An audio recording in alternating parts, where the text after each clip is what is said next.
మీరు first time నా channel చూస్తున్నట్లయితే సబ్స్క్రైబ్ బటన్ మీద క్లిక్ చేసి పక్కన ఉన్న బెల్ ఐకన్ని క్లిక్ చేసి ఆల్ అనే ఆప్షన్ని సెలెక్ట్ చేసుకోండి. నా నుంచి మీకు అన్ని నోటిఫికేషన్స్ వస్తాయి. Electron affinity. Atoms of some elements gain electrons while forming ionic compounds. అంటే కొన్ని ఎలిమెంట్స్ యొక్క ఆటమ్స్ అనేవి అయానిక్ కాంపౌండ్స్ ఫామ్ అయ్యేటప్పుడు ఎలక్ట్రాన్స్ గెయిన్ కావాల్సి ఉంటుంది. ఎగ్జాంపుల్గా తీసుకున్నట్లయితే ఇప్పుడు మనకి 7th గ్రూప్ ఎలిమెంట్స్ ఉన్నాయనుకోండి, దాంట్లో వాలెన్స్ షెల్లో 7 ఎలక్ట్రాన్స్ ఉంటాయి కాబట్టి అవి ఇంకొక ఎలక్ట్రాన్ తీసుకుంటేనే అవి ఆక్టెట్ కాన్ఫిగరేషన్ పొందగలుగుతాయి కాబట్టి అవి ఒక ఎలక్ట్రాన్ గెయిన్ అవ్వాలని చూస్తూ ఉంటాయి. An atom is able to gain an electron only when the electron outside the atom is attracted by its nucleus.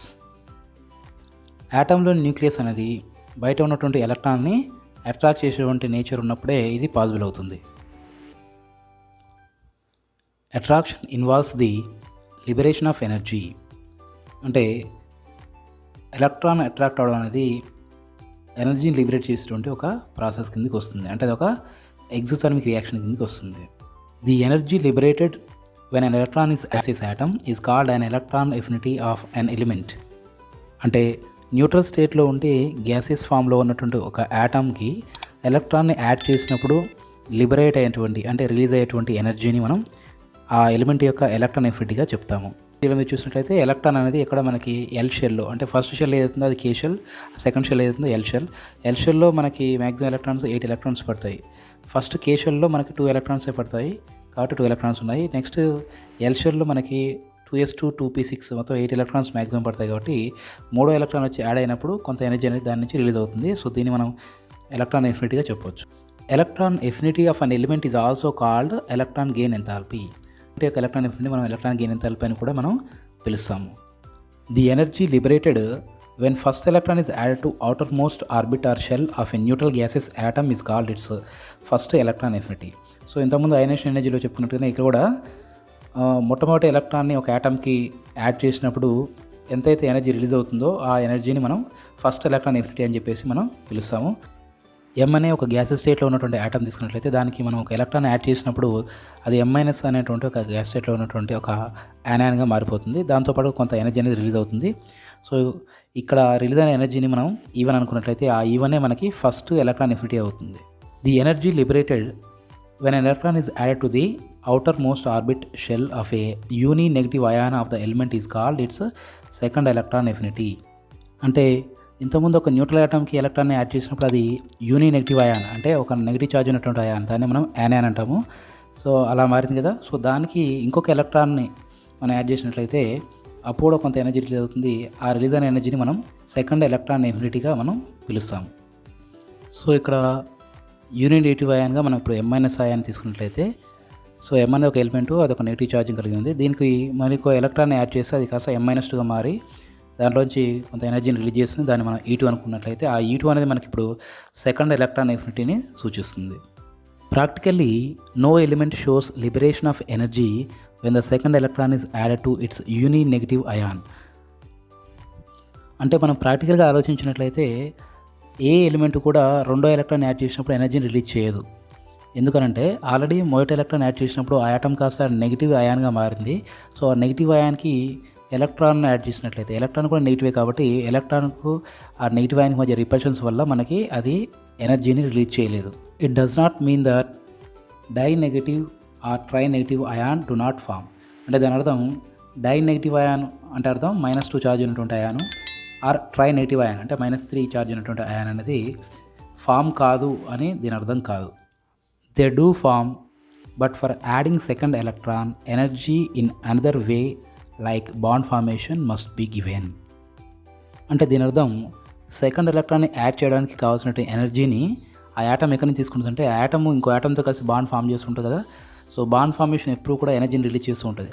అంటే బాండ్ బ్రేకింగ్ అనేది ఎప్పుడు కూడా ఎండోథర్మిక్ ప్రాసెస్ని ఇండికేట్ చేస్తే బాండ్ ఫార్మేషన్ అనేది ఎప్పుడు కూడా ఎగ్జోథర్మిక్ ప్రాసెస్ని ఇండికేట్ చేస్తుంది. ఈ టేబుల్ని మీరు అబ్జర్వ్ చేసినట్లయితే 7th గ్రూప్ ఎలిమెంట్స్ హాలోజన్స్ ఏవైతున్నాయో దీంట్లో ఫ్లోరిన్, క్లోరిన్, బ్రోమిన్, అయోడిన్, యాస్ట్రిన్ తీసుకుంటే ఫ్లోరిన్కి -328 kilojoule for mole electron affinity ఉంటే క్లోరిన్కి వచ్చేసి -349, బ్రోమిన్కి -325, అయోడిన్కి -295, యాస్టైన్కి -270 కిలో జౌల్స్ అనేది ఉంది. అలాగే 6A గ్రూప్ అంటే చాకోజన్ ఫ్యామిలీ అంటే ఆక్సిజన్ ఫ్యామిలీ తీసుకున్నట్లయితే ఆక్సిజన్కి ఎలక్ట్రాన్ నెగటివిటీ వాల్యూ వచ్చేసి -141 కిలో జౌల్స్, సల్ఫర్కి -200 అండ్ గెలీనియంకి -195, టెలూరియంకి -190, పొలోనియంకి -174 కిలో జౌల్స్ అనేది ఉన్నది. సో ఈ రెండు గ్రూపులు మీరు అబ్జర్వ్ చేసినట్లయితే the second period element example fluorine has less electron affinity than the third period element of the same group example chlorine. Why అంటే ఏ గ్రూప్లో మనం అబ్జర్వ్ చేసినా కూడా ఎలక్ట్రాన్ ఎఫినిటీ వాల్యూస్ అనేవి తగ్గుతూ వస్తున్నాయి. కాకపోతే ఫస్ట్ ఎలిమెంట్ కన్నా రెండో ఎలిమెంట్కి మాత్రం వాల్యూ అనేది పెరిగింది. సో ఎందుకు అనేది మనం చూద్దాం. This is because fluorine atom is smaller in size than chlorine atom. Fluorine అనేది క్లోరిన్ కన్నా సైజులో తక్కువగా ఉంటుంది. ఇంకోటి F2 is also having strong inter electronic repulsions overcome at the experience of a part of the energy liberated. Hence, the overall energy liberated is less than that of chlorine atom. అంటే F2 molecule తీసుకున్నట్లయితే ప్రతి fluorine దగ్గర మనకి 3 electron pairs ఉంటాయి కాబట్టి fluorine atomic size తక్కువ కాబట్టి atoms మధ్య డిస్టెన్స్ చాలా తక్కువ ఉంటుంది కాబట్టి వాటి మధ్య ఎలక్ట్రాన్ పేర్ రిపల్షన్స్ అనేవి పెరుగుతాయి. ఆ రిపల్షన్స్ని ఓవర్కమ్ చేసుకొని వాటి మధ్య బాండ్ని నిలిపి ఉంచాలన్నప్పుడు దాని యొక్క ఎలక్ట్రాన్ ఎఫినిటీ కొంత కన్జ్యూమ్ చేసుకుంటుంది. దానివల్ల మనకి ఎలక్ట్రాన్ ఎఫినిటీ వాల్యూ అనేది కొద్దిగా దానికి తగ్గిపోతుంది. Electron affinity values decrease in a group and increase in a period. అంటే ఏదైనా ఒక గ్రూప్లో మనం పై నుంచి కిందికి వెళ్తున్న కొద్దీ ఎలక్ట్రాన్ ఎఫినిటీ వాల్యూస్ అనేవి తగ్గుతూ ఉంటాయి. అలాగే ఒక పీరియడ్లో మనం ఎడమ నుంచి కుడివైపుకి వెళ్తున్న కొద్దీ ఎలక్ట్రాన్ ఎఫినిటీ వాల్యూస్ అనేవి ఇంక్రీజ్ అవుతాయి అనేది దీన్ని బట్టి మనకు తెలుస్తుంది. All the factors which influence the ionisation energy would also influence the electron affinity.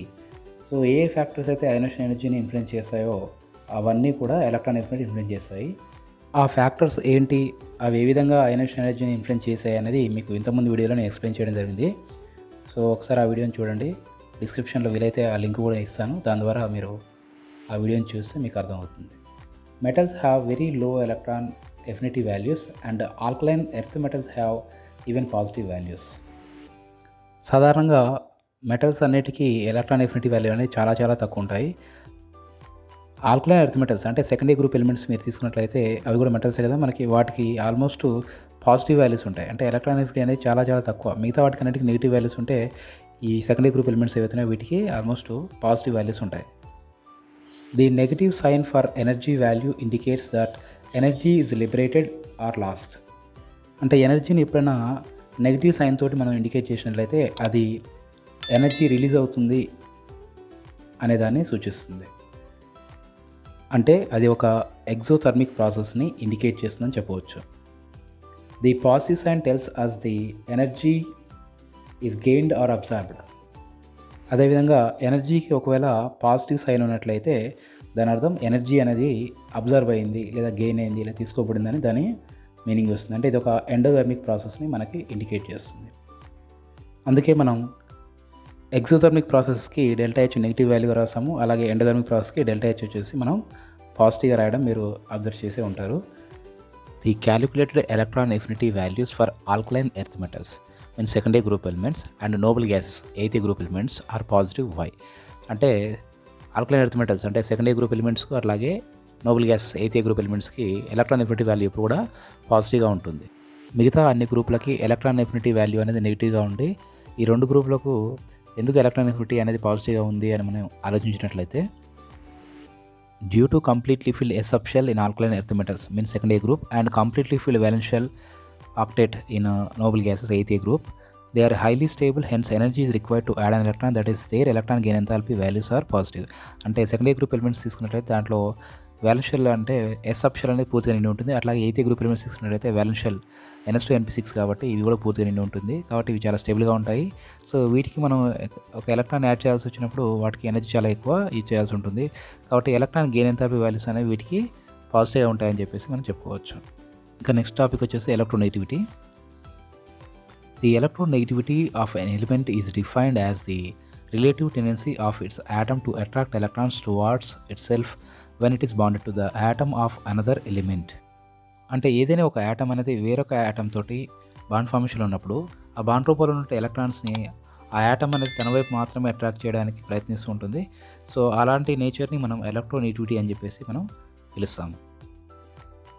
All the factors that influence the ionization energy and the electron affinity of elements influence the electronegativity values of those elements. A factors అయితే ionisation ఎనర్జీని మరియు electron ఎఫినిటీని influence చేస్తూ ఉంటాయో ఆ factors ఎలక్ట్రోనెగటివిటీని కూడా influence చేస్తాయి అనేది దీన్ని బట్టి తెలుస్తుంది. ఆ ఫ్యాక్టర్స్ ఏంటి అనేది ఇంతకుముందు వీడియోలో మేము ఎక్స్ప్లెయిన్ చేయడం జరిగింది. దాన్ని కూడా ఒకసారి మీరు చూడండి, వీలైతే డిస్క్రిప్షన్లో లింక్ ఇస్తాను. Because of this, Millikan proposed that the electronegativity of an element is the average value of its ionization energy and the electron affinity. Electronegativity is equals to ionization energy plus electron affinity by 2. అంటే మిలికన్ అనే scientist దీన్ని base చేసుకుని ఏం చెప్పాడంటే electronegativity అనేది ionisation energy మరియు electron affinity యొక్క సరాసరికి అంటే యావరేజ్కి ఈక్వల్ అని చెప్పేసి అతను చెప్పడం జరిగింది. Pauling assigned the electronegativity En values for elements on the basis of bond energies. He assumed that the electronegativity of hydrogen is 2.20 and calculated the electronegativity values of other elements with respect to hydrogen. Polling అనే scientist ప్రతి element యొక్క electronegativity వాల్యూస్ని వాటి యొక్క bond ఎనర్జీని base చేసుకొని calculate చేయడం జరిగింది. అంటే బాండ్ ఎనర్జీ అంటే ఏంటికి, ఒక ఎలిమెంట్ అనేది అలాంటి ఇంకొక ఎలిమెంట్ తోటి బాండ్ ఫార్మేషన్లో ఉన్నప్పుడు ఆ బాండ్ని బ్రేక్ చేయడానికి కావాల్సినటువంటి ఎనర్జీని మనం బాండ్ ఎనర్జీగా మనం పిలుస్తాము. ఈ assumed that the electronegativity of hydrogen is 2.20 and calculate the electronegativity values of other elements with respect to hydrogen. So అతను హైడ్రోజన్ యొక్క ఎలక్ట్రోనెగటివిటీ వాల్యూని 2.20గా క్యాలిక్యులేట్ చేసి అలాగే దాన్ని బేస్ చేసుకొని మిగతా ఎలిమెంట్స్ యొక్క ఎలక్ట్రోనెగటివిటీ వాల్యూస్ని కూడా అతను ఫైండ్ అవుట్ చేయడం జరిగింది. ఒకసారి ఈ టేబుల్ మీరు గమనించినట్లయితే దీంట్లో ఒక గ్రూపు అదేంటంటే 7th గ్రూప్ హాలోజన్ ఫ్యామిలీ, అట్లాగే ఒక పీరియడ్ 2nd పీరియడ్ని ఎగ్జాంపుల్ తీసుకోవడం జరిగింది. ఇందులో మీరు అబ్జర్వ్ చేసినట్లయితే 7th group elements fluorine, chlorine, bromine, iodine వాటికి ఎలక్ట్రోనెగటివిటీ వాల్యూస్ అనేవి తగ్గుతూ వచ్చాయి. అలాగే 2nd పీరియడ్ ఎలిమెంట్స్ ఏవైతే ఉన్నాయో lithium, beryllium, boron, carbon, nitrogen, oxygen, fluorine, neon వీటికి వచ్చేసి ఎలక్ట్రోనెగటివిటీ వాల్యూస్ అనేవి పెరుగుతూ పోయాయి. దీన్ని బట్టి ఏం తెలుసు మనకి, electronegativity values of elements decrease in a group and increase in అలాగే పీరియడ్. అంటే ఎలక్ట్రోనెగటివిటీ వాల్యూస్ అనేవి ఎప్పుడు కూడా ఒక గ్రూప్లో పైనుంచి కిందకి వస్తున్న కొద్ది తగ్గుతూ ఉంటాయని, అలాగే ఒక పీరియడ్లో పెరుగుతూ ఉంటాయనేది తెలుస్తుంది. The most electronegative element is fluorine and the least electronegative stable element is caesium. అంటే ఎక్కువ ఎలక్ట్రోనెగటివ్ ఎలిమెంట్ ఏంటంటే అది ఫ్లోరిన్, అలాగే అన్నిటికన్నా తక్కువ electronegative element caesium.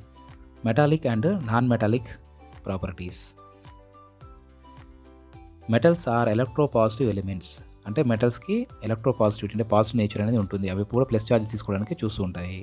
In compounds they generally show A tendency to remain as positive ions. ఒక కాంపౌండ్లో ఒక మెటల్ ఎప్పుడు కూడా పాజిటివ్ అయాన్ రూపంలో ఉండడానికి అది ఇష్టపడుతూ ఉంటుంది. అంటే ఎలక్ట్రాన్లు ఎప్పుడు లాస్ అయ్యి పాజిటివ్ అయాన్ ఇవ్వడానికి చూస్తూ ఉంటుంది. Non metals are generally more electronegative due to their smaller atomic radii. Non metals ఎప్పుడు కూడా వాటి యొక్క సైజ్ అటామిక్ రేడియై అనేది చాలా తక్కువ ఉంటుంది కాబట్టి వాటికి ఎలక్ట్రోనెగటివిటీ వాల్యూ అనేది ఎక్కువ ఉంటుంది. ఎందుకంటే సైజ్ తక్కువ ఉన్నప్పుడు ఎలక్ట్రాన్స్ అనేవి స్ట్రాంగ్గా అట్రాక్ట్ అవుతూ ఉంటాయి కాబట్టి. Metallic character decreases while non metallic character increases as we move along a period from left to right. ఏదైనా ఒక పీరియడ్లో మనం ఎడమ నుంచి కుడికి వెళ్తున్న కొద్దీ మెటాలిక్ క్యారెక్టర్ అనేది తగ్గుతూ ఉంటుంది, అలాగే నాన్ మెటాలిక్ క్యారెక్టర్ అనేది పెరుగుతూ ఉంటుంది. ఎగ్జాంపుల్గా మనం 3rd పీరియడ్ తీసుకున్నట్లయితే sodium, magnesium, aluminium, silicon, phosphorus, sulphur, chlorine ఉన్నాయి. ఇందులో సోడియం, మెగ్నీషియం అనే మెటల్స్, అల్యూమినియం, సిలికాన్ అనేవి మెటలైడ్స్, ఫాస్ఫరస్, సల్ఫర్, క్లోరిన్ అనేవి నాన్ మెటల్స్ని ఇండికేట్ చేస్తాయి. Metallic character increases while non metallic character decreases as we move from top to bottom in a group. మనం ఏదైనా ఒక group తీసుకున్నట్లయితే దాంట్లో పైనుంచి కిందికి వెళ్తున్న కొద్దీ మెటాలిక్ క్యారెక్టర్ అనేది పెరుగుతూ ఉంటుంది, అలాగే నాన్ మెటాలిక్ క్యారెక్టర్ అనేది తగ్గుతూ ఉంటుందని దీన్ని బట్టి తెలుస్తుంది. ఎగ్జాంపుల్గా 4th గ్రూప్ తీసుకున్నట్లయితే కార్బన్, సిలికాన్, జెర్మేనియం, టిన్, లెడ్ ఉన్నాయి. ఇందులో కార్బన్ ఒక నాన్ మెటల్, సిలికాన్, జెర్మేనియం ఏమో మెటలైడ్స్, టిన్ మరియు లెడ్ ఏమో మెటల్స్ని ఇండికేట్ చేస్తాయి. ఫైనల్గా ఈ టేబుల్ మీరు అబ్జర్వ్ చేసినట్లయితే దీంట్లో ఇంతవరకు మనం నేర్చుకున్నటువంటి పీరియాడిక్ ప్రాపర్టీస్ అనేవి ఇవ్వడం జరిగింది. ఏవైనా ఒక గ్రూప్లో ఒక పీరియడ్లో ఈ పీరియాడిక్ ప్రాపర్టీస్ ఎలా మారుతాయి అనేది ఈ టేబుల్ ఇండికేట్ చేస్తుంది. ఇక్కడ ఎగ్జాంపుల్గా మీకు valency, atomic radius, ionisation energy, electron affinity, electronegativity, electropositivity, metallic nature, non metallic nature ఇవన్నీ ఒక గ్రూప్లో పెరుగుతాయా తగ్గుతాయా, అలాగే ఒక పీరియడ్లో ఈ ప్రాపర్టీస్ అనేవి పెరుగుతాయా తగ్గుతాయా అనే విషయాన్ని ఈ టేబుల్ మనకి ఇండికేట్ చేస్తుంది.